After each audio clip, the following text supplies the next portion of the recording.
Assalamualaikum warahmatullahi wabarakatuh. Jumpa lagi sama channel Api Bikin TV Edukasi Cryptocurrency. Oke, selamat malam semuanya, pioner Indonesia.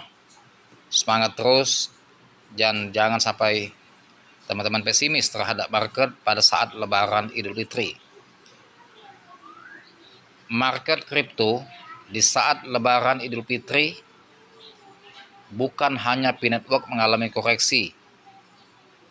Seluruh kripto mengalami candlestick merah pada hari ini. Tentunya di saat harga P-Network mengalami koreksi cukup signifikan, sempat di harga 0,68, sekarang sudah mulai recovery bertahan di level 0,70. Harga ini cukup stabil walaupun terjadi koreksi di 0,70, bukan dalam arti ini akan berisiko dan bahaya, sehingga para pioner akan pesimis terhadap harga P-Network. Di saat harga 0,70 stagnan dan market pos sekarang konsolidasi di antara level 0,68 sampai 0,70 ini, ada dua sudut pandang bagi investor dalam mengambil sikap mengawasi market sekarang ini pada hari Lebaran. Dua sudut pandang investor ini, ada yang berasumsi mereka khawatir yang sudah masuk di harga pucuk, apalagi yang pernah atau hold Bitcoin dalam skala besar. Mungkin mereka panik, khawatir dan ragu akan market semakin turun, tetapi tidak melakukan posisi sell. Kalau mereka menjual dalam skala besar, posisi sell, otomatis harga akan tambah koreksi. Tetapi ada juga investor yang berinisiatif menunggu momen ada investor yang goyah. Kalau ada investor yang jual dalam skala besar, harga akan merosot lebih jauh, maka investor yang positive thinking akan memanfaatkan momen ini untuk menambah muatan di saat harga crash. Tetapi kedua investor masih tetap bertahan, yang sakut masih menahan emosi tidak mau jual, yang mau menambah muatan, yang yakin terhadap project P-Network, mereka menunggu di saat harga koreksi lebih tajam. Karena kedua investor ini pastinya mempunyai sudut pandang yang berbeda, ada yang optimis dan ada juga yang pesimis. Begitu juga untuk pioner. Pioner tidak sedikit juga di saat harga Idul Fitri ini mengalami khawatir. Ada yang khawatir sangkut, ingin melakukan sell, cut loss, tetapi mereka juga tidak mau melakukan sell, dan juga ada siap-siap untuk buy, untuk menambah muatan, berharap kalau harga akan crash di bawah 0,70. Tentunya kita sebagai pioner menyikapi hal yang positif, menunjukkan P-Network komunitas tetap solid,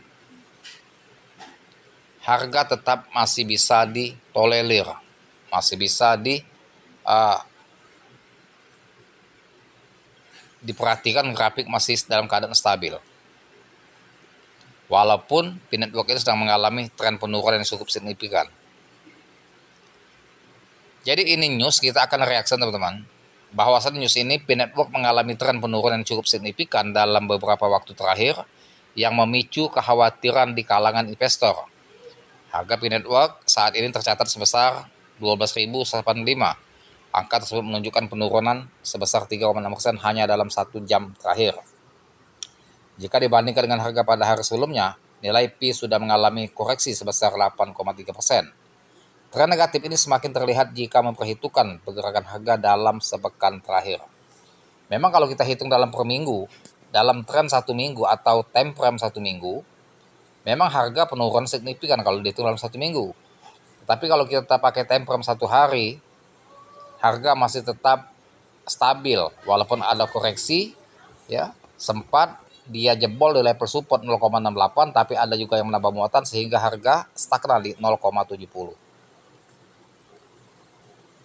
Kondisi ini mengindikasikan bahwa sentimen pasar terhadap P-Network sedang melemah yang berpotensi berdampak pada keputusan investasi para pemegang aset ini. Meskipun mengalami penurunan harga, aktivitas perdagangan P network tetap menunjukkan angka yang cukup tinggi. Nah, jadi walaupun sentimen pasar teman-teman melemah atau negatif, bagi investor yang jelas transaksi ya, menunjukkan angka yang cukup tinggi antara volume buy dengan volume sell. Seberapa besar tekanan volume sell, maka volume buy-nya akan lebih tinggi daripada volume sell, sehingga harga itu masih stabil. Ya, dia konsolidasi yang sempit di antara 0,68 sampai 0,70-an. Ini menunjukkan sama-sama kuat antara daya jual dan daya beli. Tingginya angka transaksi ini menandakan bahwa ada banyak pihak yang masih aktif memperjualbelikan P network, baik untuk melepas aset mereka maupun untuk melakukan akumulasi di tengah penurunan harga. Jadi daya beli dan daya jual ini stabil, bukan berat sebelah, bukan dalam arti besar tekanan jual daripada daya beli. Makanya market masih tetap bertahan konsolidasi yang sangat sempit. Perubahan nilai aset kripto memang seringkali dipengaruhi oleh berbagai faktor, termasuk kondisi pasar secara keseluruhan, sentimen investor, serta perkembangan proyek di balik aset tersebut. Dalam kasus P network, penurunan harga yang cukup drastis ini dapat menimbulkan beragam reaksi dari investor, mulai dari kepanikan hingga spekulasi terkait pergerakan harga ke depan. Jadi investor ini ada yang panik, khawatir ya, posisi dia sangkut, dan juga ada yang ingin memanfaatkan momen, mau menambah muatan dalam skala besar. Mungkin dia di 0,70, 0,68 melakukan serok yang tipis-tipis dalam skala besar, tetapi terus memasang antrian atau limit order ya di harga di bawah 0,68, mereka terus pasang buy di limit order. Yang mau jual, mereka juga tidak melepas aset secara signifikan dan tidak secara masif, sehingga harga tetap masih bisa terkontrol antara level support ya dengan posisi stagnannya. Bagi investor yang telah lama berinvestasi di P network, tren penurunan harga ini bisa menjadi tantangan tersendiri. Jadi investor yang sangkut, galau, tapi masih tetap tenang, masih tetap kondusif. Mereka tidak melakukan sell, ya posisi cut loss. Bisa juga mereka berinisiatif untuk menambah muatan. Kalau bisa di harga bawah lagi mereka akan nambah muatan. Tetapi sentimen pasar positif. Walaupun hari lebaran, harga masih tetap stabil dan bisa akan berbalik tren apa yang diprediksikan oleh analis dalam waktu dekat, dan ini sangat mungkin sekali. Jadi para pioner tetap semangat dan tetap positif thinking. Mungkin ini saja informasi dan edukasi yang saya berikan, semoga bermanfaat. Jangan lupa dibantu subscribe saya, like, share, serta komen, dan saya dengan assalamualaikum warahmatullahi wabarakatuh.